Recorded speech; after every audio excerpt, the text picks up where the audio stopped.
कुंडली में पितृ दोष है या नहीं? क्या लाइफ की कुछ इवेंट्स हैं जिसको देख के, लाइफ की कुछ प्रॉब्लम्स है जिसको जान के आप पता कर सकते हैं पितृ दोष परिवार में है या नहीं? वास्तु में घर को देख के बताया जा सकता है क्या पितृ दोष है या नहीं? ये तीनों चीजें आज जानेंगे। कैसे किसी व्यक्ति से बात करके पता कर सकते हैं कि उसकी फैमिली में पितृ दोष है या नहीं, या आप अपनी कुंडली देख के भी पता कर सकते हैं कि आपकी कुंडली में पितृ दोष है या नहीं, या फिर परिवार में होने वाली घटनाओं को जान के भी जाना जा सकता है कि परिवार में पितृ दोष है या नहीं। ये सारी चीज़ों के बारे में शुरू करते हैं। नमस्कार, मैं हूं आचार्य पंकज और आप सभी का स्वागत है वास्तु शिखर में।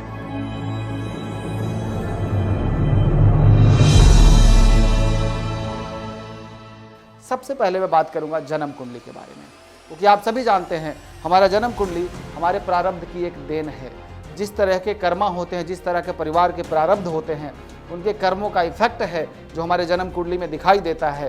तो जन्म कुंडली को देख के कैसे पता करें कि पितृ दोष है या नहीं? कुंडली में एक घर होता है, पांचवा घर। पांचवें घर को पितरों का स्थान कहा गया। पांचवें घर को पूर्व जन्म भी कहा गया, क्योंकि पांचवा घर पास्ट लाइफ से जुड़ा हुआ है और पास्ट लाइफ के कर्मों के प्रभाव की वजह से पांचवें घर में ग्रहों की स्थिति होती है।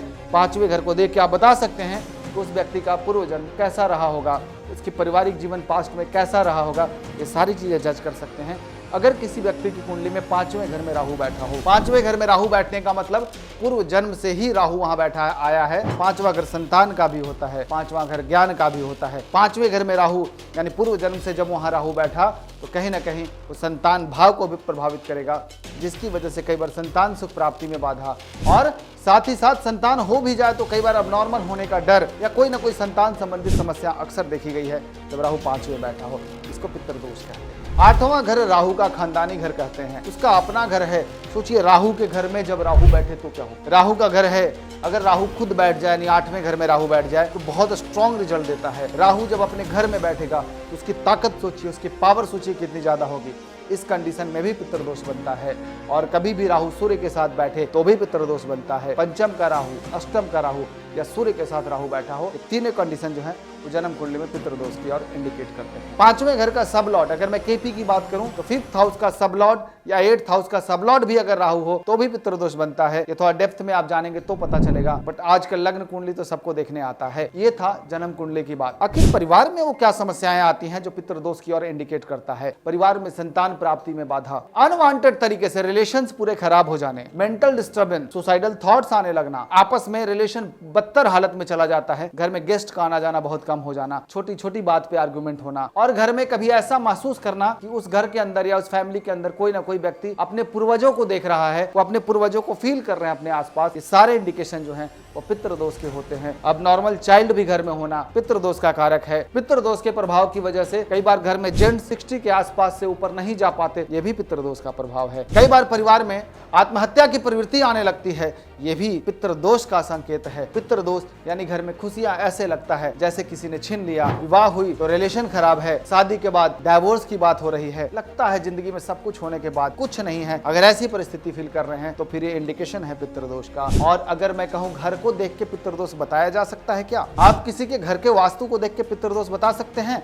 100% बता सकते हैं, क्योंकि जैसा जन्म कुंडली होता है वैसे ही हमारा घर होता है। अगर किसी व्यक्ति की कुंडली में 5वें 8वें में राहु बैठा हो या पितृ दोष हो, ऐसा व्यक्ति जब भी अपने घर को बदलता है या रेनोवेट करेगा, घर में एक हिस्सा है पितरों का।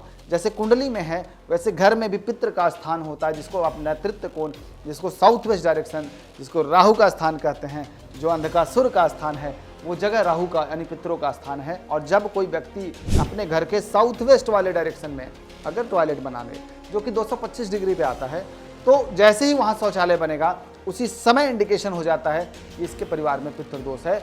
और एक बात और बता दूं, अगर किसी व्यक्ति के घर में साउथ वेस्ट में टॉयलेट है और उस घर में कोई बच्चा जन्म लिया, आंख बंद करके आप बता दीजिए, बिना कुंडली देखे बता दीजिए कि उस बच्चे की कुंडली में राहु पंचम या अष्टम में बैठा है, क्योंकि जैसे घर की एनर्जी होगी वैसे ही सोल का आगमन होने वाला है। सोचिए अगर राहु का एनर्जी खराब है, यानी राहु की एनर्जी पितृ दोष की वजह से बहुत ज्यादा हाइपर हो रखा है, उस घर में वो एनर्जी जो बहुत ही असंतुष्ट हैं, जो पितृ के साथ अकाल मृत्यु या वैसी घटनाएं घटी हैं, वो सारे उस घर में रहने लगते हैं और फिर वहाँ पे लाइफ में प्रॉब्लम आनी शुरू हो जाती है। चाहे वो रिलेशंस की बात करूँ, चाहे वो हेल्थ की बात करूँ, चाहे वो मेंटल डिस्टर्बेंस की बात करूं, चाहे घर में शुभ कार्य में बाधा की बात करूं, ये सारी चीज़ें घटनी शुरू हो जाती है जब घर के साउथ वेस्ट में टॉयलेट होता है। आप जन्म कुंडली को देख के भी बता सकते, लोगों की बातों को सुन के बता सकते और घर को भी देख के बता सकते। पितृदोष बहुत क्लियर है, आसानी से देखा जा सकता है, समझा जा सकता है। इसीलिए कहते हैं ज़िंदगी में कर्म अच्छे कीजिए। हमारे किसी न किसी बुरे कर्म का, पास्ट में किए गए ऐसे कर्म का फल है कि इस कुंडली में या घर में या परिवार में पितृदोष आया है। आपके पास एक मौका है अपने लाइफ को बेहतर बनाने का, आपके पास एक मौका है अपने अगले जनरेशन को बेहतर बनाने का, और ये संभव है पितृदोष से मुक्ति मिलके। क्या तरीका है जिससे पितृदोष से मुक्त हुआ जा सकता है? ऐसे कोई बताता नहीं, लेकिन मैं आपको आज लाइव बताना चाहता हूँ आखिर कैसे पितृदोष से बचा जा सकता है। जो होना था वो तो हो गया। सबसे पहले घर की एनर्जी को बेहतर बना के, आप जब तक घर की एनर्जी को बेहतर नहीं बनाएंगे, जब तक उस घर में गुरु तत्व जागृत नहीं होगा, जब तक शिव तत्व जागृत नहीं होगा, तब तक वो राहु का स्थान दूषित होने की वजह से घर में वो ऊर्जाएं विराजमान होंगी और उस ऊर्जा के प्रेजेंस में आप अपने लाइफ में हैप्पी लाइफ जी ही नहीं सकते। वो डिस्टर्बेंस बना रहेगा और ना ही वो एनर्जी घर के बाहर जाती है जिससे कोई उपाय काम भी करे। सबसे पहला घर को बेहतर बना के। दूसरा, आपको कम से कम 21 पीपल के पेड़ लगाने चाहिए। हाँ, बिल्कुल सही सुना आपने, मैं पीपल के पेड़ की बात कर रहा हूँ। गीता में श्री कृष्ण जी कितने अच्छे बात कहे हैं कि वृक्षों में मैं पीपल हूँ। अरे नारायण खुद कह रहे हैं कि वृक्षों में मैं पीपल हूँ। पीपल ही वो वृक्ष है जो 24 घंटे प्राण वायु देता है। पीपल ही वो वृक्ष है जो प्रकृति की जान है। अगर कोई व्यक्ति बड़ा पीपल के वृक्ष को काट दे, उसके अगले जनरेशन में पितृदोष आना तय है।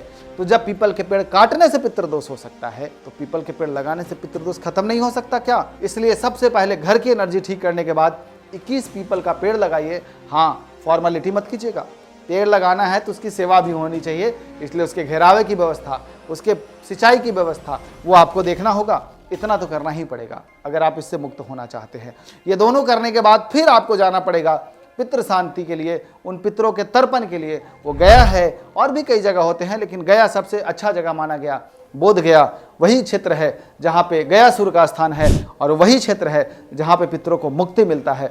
अगर आप स्टेप बाय स्टेप फॉलो करेंगे तो डेफिनेटली बेनिफिट मिलेगा। और एक बात मैं आपसे कहना चाहता हूँ, लाखों रुपए करोड़ों रुपए आपने जीवन में कमाए होंगे, धन आते हैं धन जाते हैं, क्या उसका सदुपयोग हुआ? धन की 3 गति कही गई, दान, भोग और नाश। बहुत सारे लोग दान नहीं करते तो भोग लेते हैं, कई लोग दान भी न करते, कई लोग भोग न करते, फिर धन की तीसरी गति तो निश्चित है, कब तक रोकेंगे? इसलिए मैं कहता हूं, आपकी जो भी इनकम हो, सारे खर्चे काटने के बाद जो भी बचे आपको, उसका दशांश 10वां हिस्सा निकाल दीजिए। जो आपकी इच्छा हो कम से कम वो निकाल दीजिए और उसको किसी न किसी गौशाला में, अनाथ आश्रम में, वृद्धाश्रम में ऐसे जगह दें जहाँ पर उसका अच्छे तरीके से उपयोग किया जा सके। इससे भी पितृ शांति होता है, इससे भी पितरों की कृपा प्राप्त होती है, और इस तरीके के उपाय करके आप पितृदोष से मुक्त हो सकते हैं और अगला जनरेशन वो पितृदोष से मुक्त हो जाएगा। नहीं तो उस घर में जितने भी बच्चे जन्म लेंगे, बाकी ग्रह अलग होंगे, बट एक ग्रह राहु या तो पंचम अष्टम में या फिर सूर्य के साथ बैठा मिलेगा ही मिलेगा, क्योंकि यही प्रकृति का रूल है। इससे बच सकते हैं सिर्फ और सिर्फ अपने कर्मों को सुधार। अगर आप चाहते हैं कि आपको इसी तरीके से एस्ट्रोलॉजी और वास्तु रिलेटेड आपके लाइफ को बेहतर बनाने के लिए टिप्स मिलता रहे, तो आप इस चैनल के साथ जुड़े रहिए। नमस्कार, राधे राधे एंड जय श्री राम।